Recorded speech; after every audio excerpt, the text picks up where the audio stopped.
I'm on the Pingree Park Road, and I have a dead body.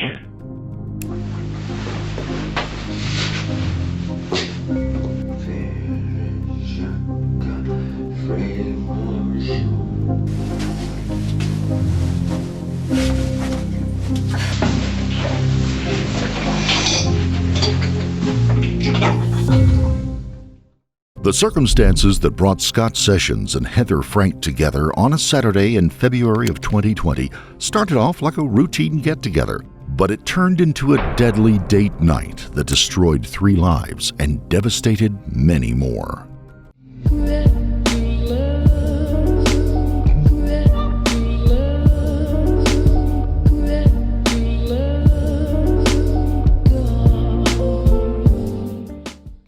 Before we begin, we would like to extend our deepest sympathies to the family and loved ones of the victims in this case, Scott Sessions and Heather Frank. Scott Sessions was a popular and talented musician who played the trumpet for 2 bands. He lived in Greeley, Colorado, a northern Colorado agricultural community of about 100,000 people, located 60 miles from Denver. Scott first met the fun-loving, free-spirit Heather Frank at one of his shows.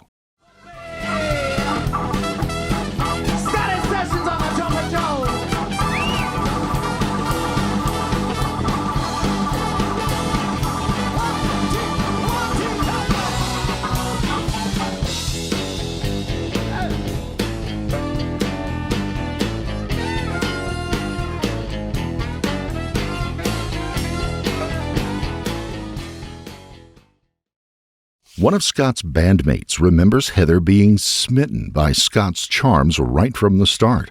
He noticed her gazing at Scott with what he called puppy dog eyes. Heather and Scott knew each other for just 18 days. What isn't known is how many times they met up before that fateful night of February the 8th. The evening started innocently enough. Heather reached out to Scott around 5 p.m. via Facebook Messenger with a short but enticing invitation. "Wanna come over?" Scott jumped at the chance to see Heather again. The 48-year-old mother of 3 adult sons was bubbly and fun to be with. He messaged her that he would hop in the shower and be right over. She told him to hurry and bring some beer. After giving her what he jokingly called a warning that he smelled pretty amazing, he messaged that he had picked up the beer and would be arriving at her place shortly. And that's when the story took a dark and sinister turn. The excitement of a newly budding romance soon turned into a horror show. Scott had unwittingly triggered a deadly tripwire when he started spending time with Heather. It was his friends from the George Gray and Elvis Experience band who first noticed Scott was missing on the following Monday night when he did not make their scheduled gig. Everyone acquainted with Scott knew one thing for certain: he would never voluntarily miss a show. Music was everything to Scott. Much of the video you will see in this case has not been released nor ever seen before. He had a concert at they had a candlelight dinner theater Monday night, and Scott didn't show up. Okay. George called and he said, "Do you have any idea where he might be?" And I said, "No, that's the first I knew that there was something." Because Scott was very dependable. Oh my God. Yes. He would not miss a gig with he would not. It was his life. Okay. And he had finally succeeded. It's been a long, long time getting there.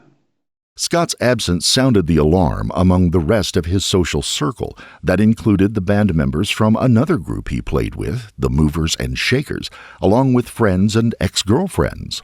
I got a text message yesterday morning from Kyle Borthwick, who is the lead for the Movers and Shakers and the drummer. He's the lead of the band. He sent me a Facebook message, and a private message, and said, "Do you know where Scott is? Have you talked with Scott?" And I answered and said, "No, why?" And he said he didn't show up for a gig with the George Gray Elvis Experience in Johnstown. So he was supposed to perform Monday night, Tuesday night. Scott is one of the most professional people I know as far as a musician. I mean, I can honestly say this on the record, He would never, ever miss a gig, ever. He loved his cat. He would have never have left his cat. That's how I knew something was really wrong. George Gray and Stanley Sessions met up at Scott's house to look for him. Only his cat Munchkin was there and clearly had not been fed for several days. Where was Scott Sessions? There was no sign of the 53-year-old musician. Fearing the worst, his father filed a missing persons report. What Scott's loved ones did not know was he had already been found. The day before, a snowplow operator spotted a plume of smoke in the Pingree Park, about a 2-hour drive from Greeley in Larimer County. When the driver stopped to extinguish the fire that morning, he was shocked to discover in the flames there was a human body. It was being consumed by the fire. He was wrapped in plastic and lying face down next to a log. I'm on the Pingree Park Road at the Monument Gulch exit, and I have a dead body. Okay, we'll get help on the way. Are you able to provide any details? Well, there was a tree on fire, and I went up to put it out, and he's laying next to it. Okay, and you believe he's found any help? Yeah, he's definitely passed away. There's no indication that this guy was camping. There's no other personal property. He's face down next to a log, and it's burning bright. There's no vehicles that we could find in the close vicinity. However, we haven't searched everywhere yet, but this is looking like it's possibly a body dump. Is the body clothed or not? He is clothed, but it's hard to tell whether it's appropriate clothing due to the condition. Is he covered in fresh snow? No, because of the heat of the fire. The tracks that we think might have been made by him or whoever was here, there is slight snow covering it, so I don't know how much they got overnight, if it was dusting or if the wind was blowing. So if he's still there, it doesn't look like this guy had made a campfire. It just doesn't look like we'd expect. Lincoln 11, I apologize. Same 18's out of the room, confirming there was a campfire made, just doesn't look normal. It does not look like this is an intentional campfire, so this does not look normal. Scott was identified by a fingerprint reader during the autopsy. The toxicology report also revealed small amounts of codeine, morphine, and marijuana in his system. His car was found in the King Soopers supermarket parking lot.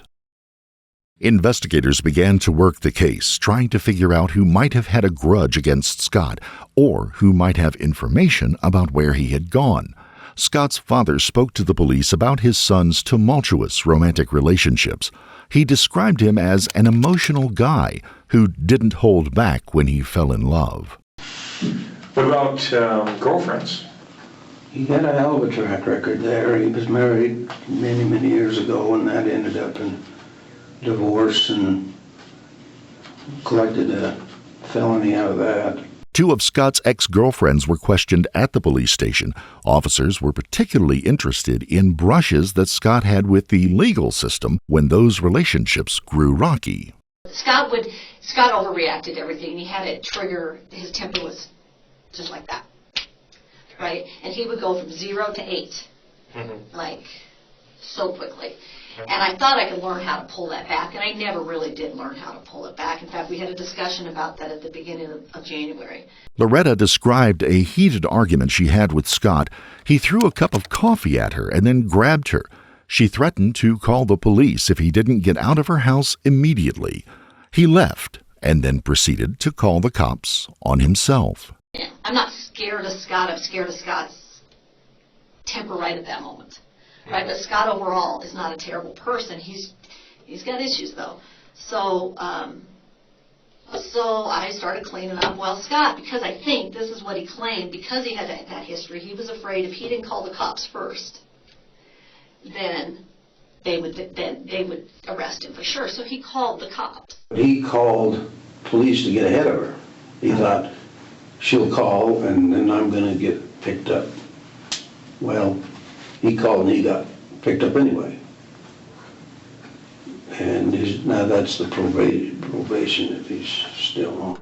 Both Loretta and Scott's father agreed that it was his earlier problems with a previous girlfriend that had led him to proactively call the police. Ex-girlfriend Laura Stevens spoke about the troubles that she and Scott had in their relationship. And so during that relationship, you had indicated that there were some troubles and stuff like that? In our relationship? Yeah. Uh-huh. Can you explain what those were? He became very jealous. And that was difficult because I'd be out with friends, and if a man came up to talk to me, he would get upset. And then eventually, and he would get really angry. Mm-hmm. So I decided for my own safety and well-being, I filed a restraining order. And that was for 3 months. The judge would have granted me lifetime, but I chose the 3 months just to see what would happen. He didn't bother me in the 3 months. He's really straightened out. He's the happiest I've ever seen him. That's why this is such a shock. Okay.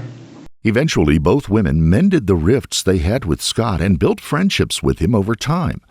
He had worked on his issues of the previous few years and finally seemed to be hitting his stride. They both spoke highly of him and talked about his magnetic and dynamic personality that drew friends into his orbit.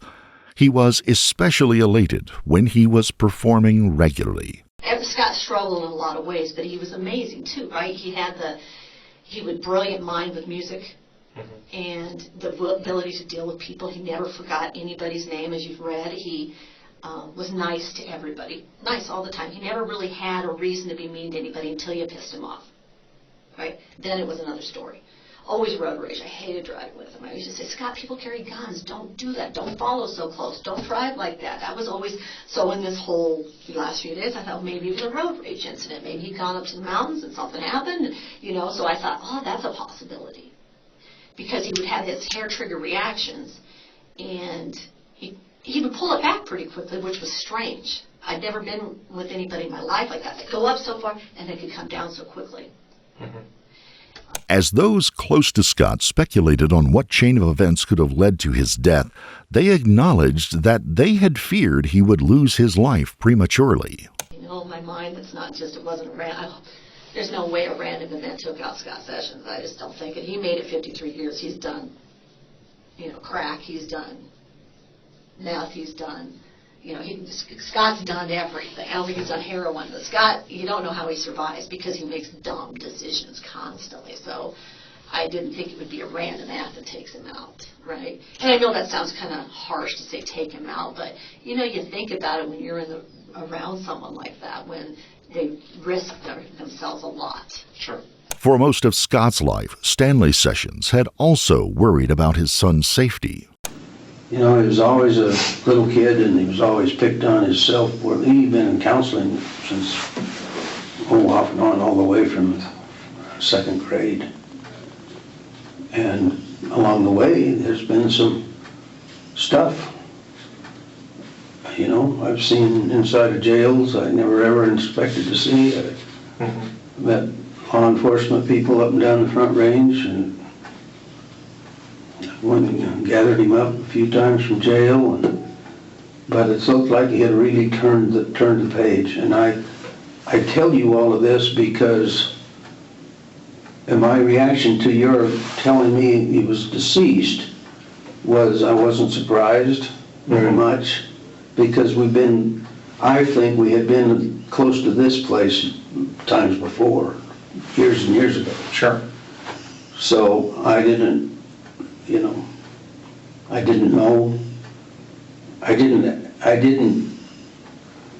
I didn't react because I guess for 50 years I've been conditioned that something could go wrong. His excitement about music was evident even with casual contacts. Scott had recently returned from a trip to the Memphis International Blues Challenge where he competed with the Movers and Shakers. Just 2 days before he died, a surveillance video put Scott excitedly sharing the news of his band's success with the staff at his bank. Scott! Hey! How are you? I said first. Come on over. All right, thank you. I think I better put some money in the bank. Working hard or hardly working? Hardly working, really. Yeah. We just got back from Memphis, so it's like, trying to recover. But we Playing there, or was it family? Yeah, it was an International Blues Challenge. Ooh. So we made it to the semifinal round, and the band that from the semifinal round that was in our venue was the one that won it all. So we kind of basically lost to the winners. You know? But it was so fun. That's good. That is good. So still on the Memphis high, you know. That's great. After Scott's body was discovered, police caught a break when they found Scott's Facebook password inside his residence on February 14th. When they logged into his account, they learned that the last messages he exchanged were with Heather Frank. Cell tower data confirmed that Scott's phone was in the vicinity of Heather's place the evening of February the 8th. His phone never moved from that location and eventually went dead on the morning of the 9th. It was never found. Detectives then began to focus their investigation on Heather Frank and her on-again, off-again boyfriend of 5 years, Kevin Eastman. After their last breakup, Kevin had moved 250 miles away to live with his sister in Parachute, Colorado. But on February the 8th, Kevin and Heather's cell phones spent the night at her place. Both phones began moving together on February 9th, but stopped pinging when they reached an area known for poor cell phone reception.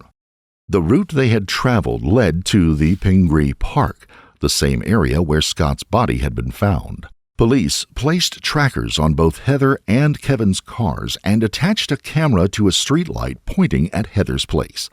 They continued to build their case as they watched the comings and goings of Heather and Kevin for nearly a week and secured warrants for their arrest. But just before the police were about to swoop in and take Heather and Kevin into custody, a shocking turn of events caught them off guard. They planned to arrest the pair that Sunday, but when they got to work and checked their vehicle tracker data, they learned that Kevin's car had been on the move overnight. He had traveled extensively throughout the Pawnee grasslands and made several stops. One of those stops was on a remote ranch property owned by Troy Bonnell, who had previously employed Kevin occasionally. Lieutenant Donnie Robbins of the Larimer County Sheriff's Department jumped in his unmarked car and drove out to find Kevin. Watching from a distance, he saw Kevin tending a fire on Troy's property. When Kevin got in his car and started driving away, Lieutenant Robbins followed him to a gas station in the nearby town called Kersey. He was pumping fuel into a portable canister. Lieutenant Robbins could not allow Kevin to burn anything else that would be evidence, so he arrested him on the spot. Once a search warrant was secured for Troy Bonnell's place, cops began their search. They were looking for evidence that Kevin left behind and clues to Heather's whereabouts. But her body wasn't in the containment structure where Kevin had been burning assorted items. This video of Heather exiting her apartment with Kevin following close behind was captured around 5:30 in the evening on February the 15th. That was the last time she was seen on surveillance cameras. Heather did not show up for her Sunday shift as a manager at Doug's Day Diner in Loveland. A police investigator stopped by to interview the restaurant owner, Ali Nolby, who was also a friend of Heather's going back 20 years. Sitting on a bench outside, they spoke about her relationship with Kevin, which was turbulent and at times violent. Kevin had asked Heather to marry him 3 times, but she flatly refused. The two had been living together, but a few weeks earlier, Kevin had moved to his sister's place in Parachute, Colorado, in an attempt to cut ties with Heather once and for all. Because things got rocky. There was a couple times where she wouldn't come to work, and then she'd show up, and I'd meet her outside, and she'd be black and blue. And you have to understand, her and Kevin were together for a really long time. Their relationship was really good, and then it started getting crazy. Just some of the things that she would tell me is he was very physical. they drank together, it would get extremely physical. So she started going to therapy. They both wanted to do couples therapy. That wasn't working. So, she would tell me that she would want to break up with him, but she was afraid that he wouldn't take it well. As a friend, my husband, we offered to go with her to help her get her belongings so she wouldn't be alone.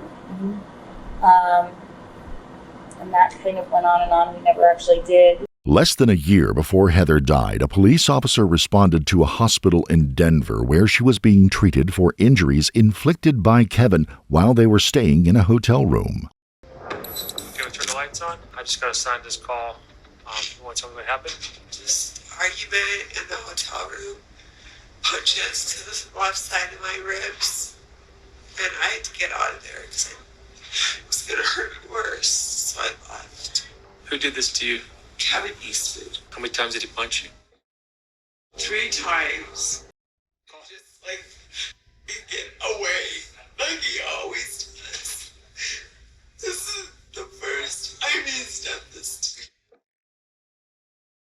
Although Heather did not always report the violence that she had endured at Kevin's hands, a warrant was issued against him for assault following that attack.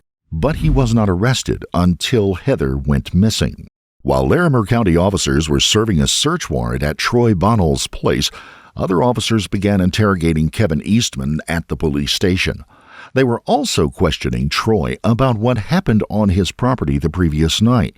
Troy said that Kevin had failed to show up to do some work for him as planned a few days earlier, so he was surprised when he saw the headlights of Kevin's car coming toward his house that evening. Kevin gave excuses for why he was late and started unloading tools into Troy's garage. His demeanor seemed upbeat and normal, so Troy didn't sense anything was amiss, and he did not stay outside supervising Kevin's activities. Instead, he went back inside to spend time with his girlfriend who was visiting. While the police were questioning Troy told them that he saw no sign of Heather at his place. But as the interrogation was taking place, they received an update from officers in the field who were searching his property. So here's the thing, I know it feels like I've been stalling for time here, and I have a little bit, because sometimes I get information that I'm not allowed to share, and I gotta wait until they let me share it. Okay. So when they were doing the search warrant at your property, they did find a body. What? Yes, sir.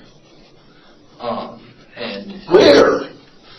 That I'm not sure. Obviously, I wasn't there. I've been here with you, but they authorized What me the to tell fuck? you that they found a body out on your property.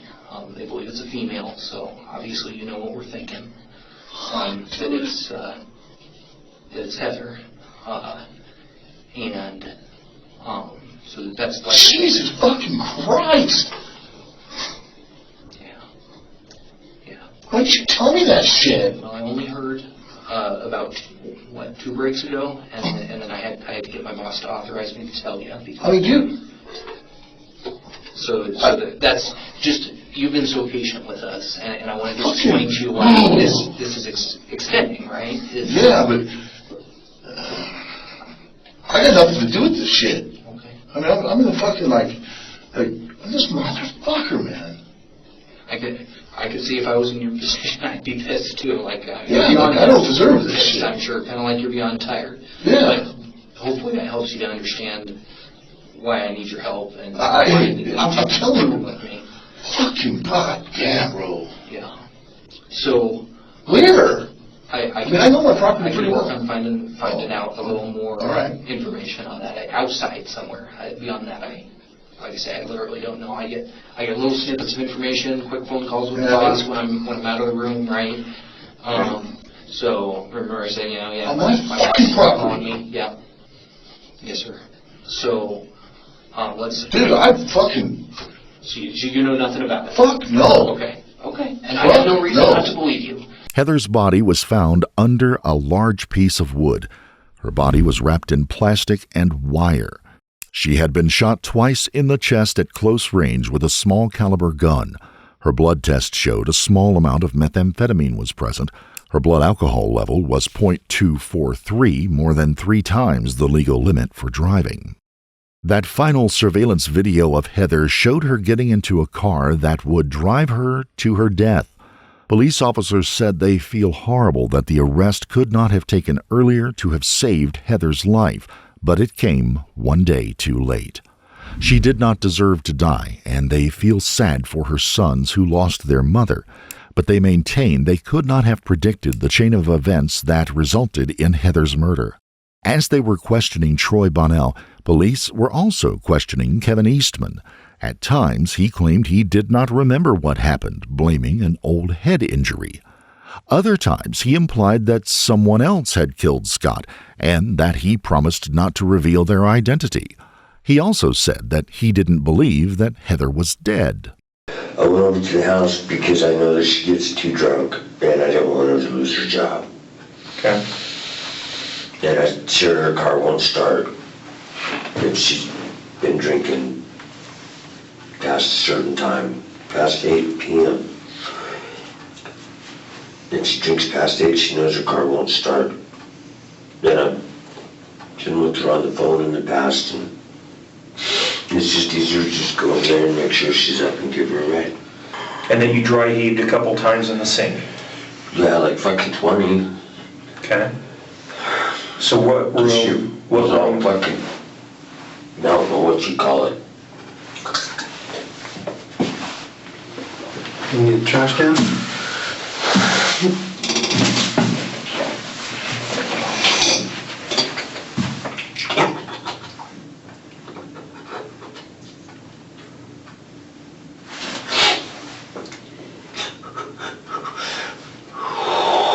Kevin, breathe. Okay? Hey, Kevin, pick your head up and breathe, okay? In and out. In through your nose, and out through your mouth.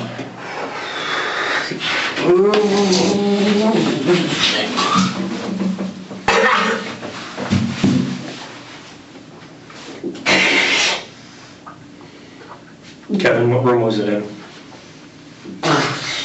Was it in the living room? Gentlemen, I can't say. I can't say I'm sorry.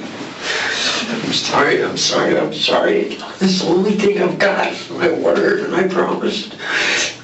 I can't give that up, please. I'll give up my whole life, but I can't give that up. I know it doesn't make sense. Investigators tried to persuade Kevin to tell them where and how Scott Sessions was killed. Describe it to us.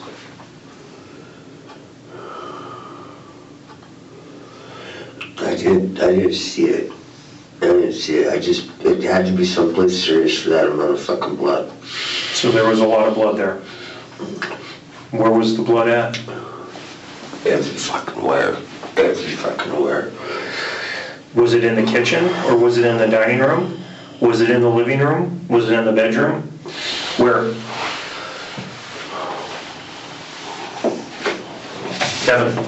Kevin, breathe. Remember the truth.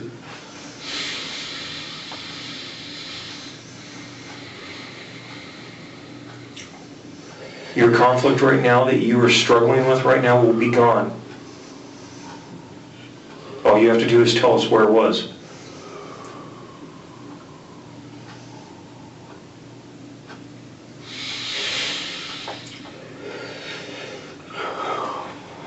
I did. It was everywhere. Every fucking where. Everywhere.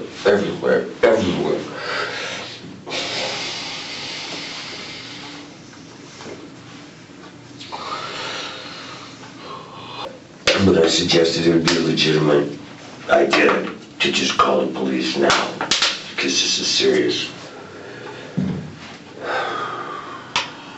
Unable to pry much information out of Kevin, officers left him alone with his thoughts in the interrogation room.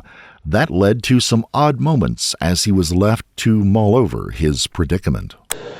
Please let it be alive, out of body in the burn pile. Please.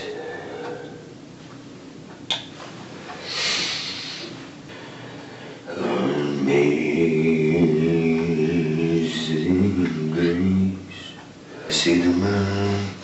The moon sees someone I wish I could see. Frère Jacques, Frère Marjon, Frère Marjon.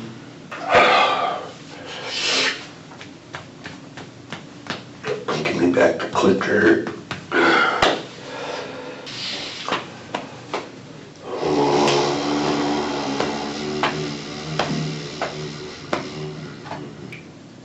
When police conducted a search of Heather's apartment, they found what appeared to be blood spatters in several spots. Under the front doormat, there was a large stain. Police believe that's where Scott was ambushed as he came through Heather's door. He was hit in the head and his throat was slashed, nearly decapitating him.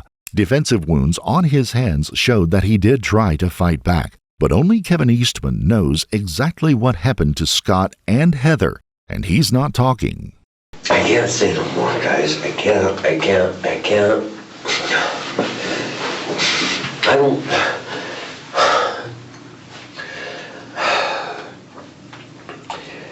In the days afterward, everybody having different what-ifs and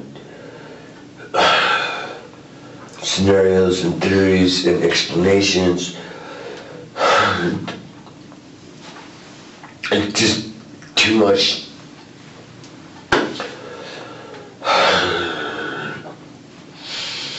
I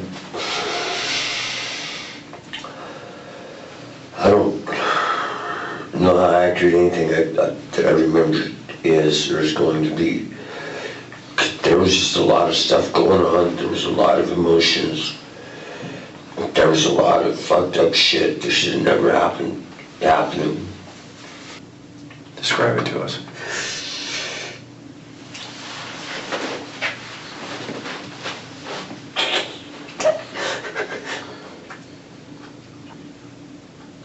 Fuck, I don't know, man.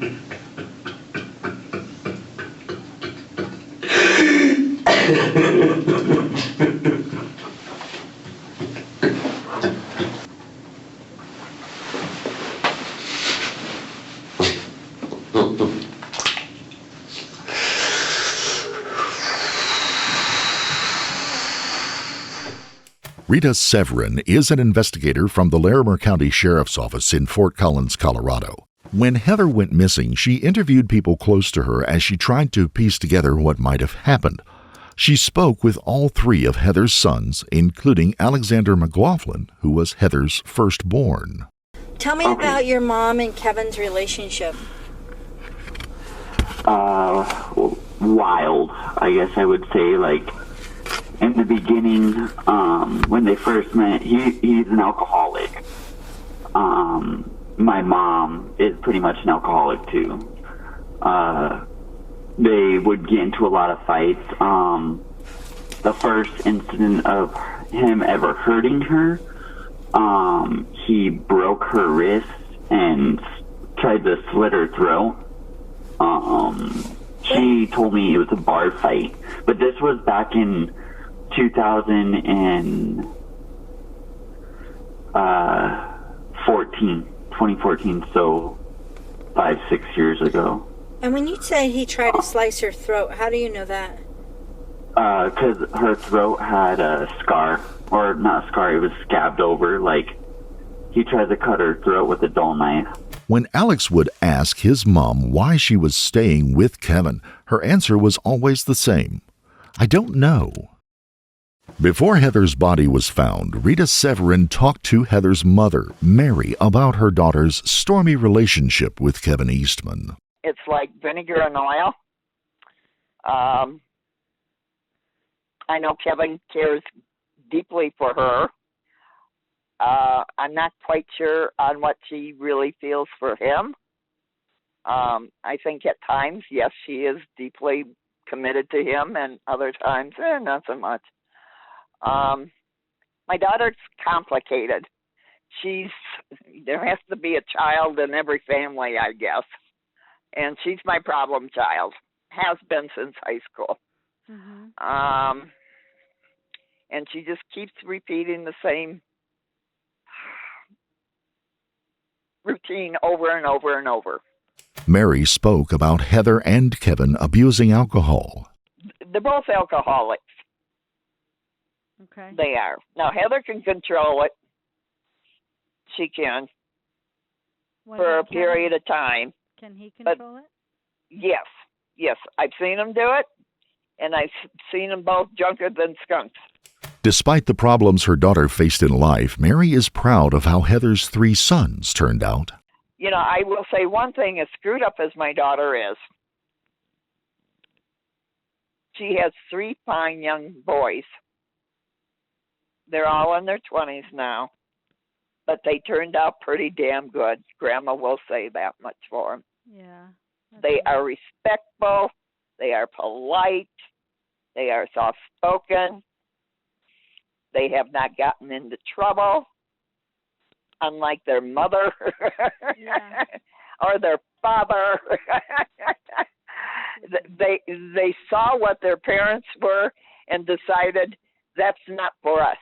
Heather's niece would later speak out in court about her aunt and tell the courtroom that her grandmother had died feeling the heartache of losing a child. In 2021, Kevin Eastman pled not guilty to charges that included 2 counts of first-degree murder after deliberation, tampering with a deceased human body, and tampering with evidence. He underwent 2 competency evaluations and was found to be competent to stand trial. The case went to trial in the summer of 2022. Power, control, coercion, and revenge. At its very core, this case is about domestic violence. The defendant, Kevin Eastman, he didn't want to lose Heather Frame. On July the 20th, a jury found 50-year-old Kevin Eastman guilty of all charges. What I will say, Mr. Eastman, is that you are going to spend the rest of your natural life in prison based on your vicious acts of violence, jealousy, and control, and the taking of 2 precious lives, and thereafter disposing of their deceased bodies in such a disrespectful manner. That's why you're going to spend the rest of your life in prison. Kevin Eastman was sentenced to serve 2 consecutive life sentences plus an additional 27 years in the Colorado Department of Corrections prisons. He refused to make a statement at the sentencing hearing, but family members and friends of the victims did speak out, including Scott's father, Stanley Sessions. When he took Scott's life, he started a chain reaction that I'm sure he doesn't know anything about. Scott's mother was lying in a nursing home in North Glen, expected to live not very long. And you can imagine, and I don't mean to be selfish, I just as an illustration, you can imagine what it was like for me to have to go tell her on her deathbed that her son had been murdered. Her response was, who would kill my Scotty? She never mentioned another word. She lived 2 more months and passed away.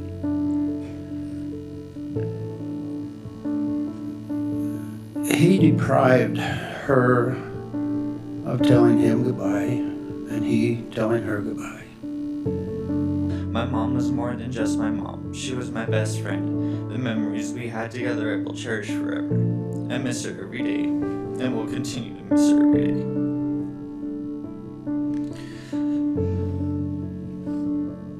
Not only was she a mother, she was a daughter, a sister, and a friend to many. She was loving, funny, crazy, and down to earth to many and myself. All 3 people in the center of this tragic tale had serious problems: excessive alcohol use, questionable life choices, and troubled romantic relationships.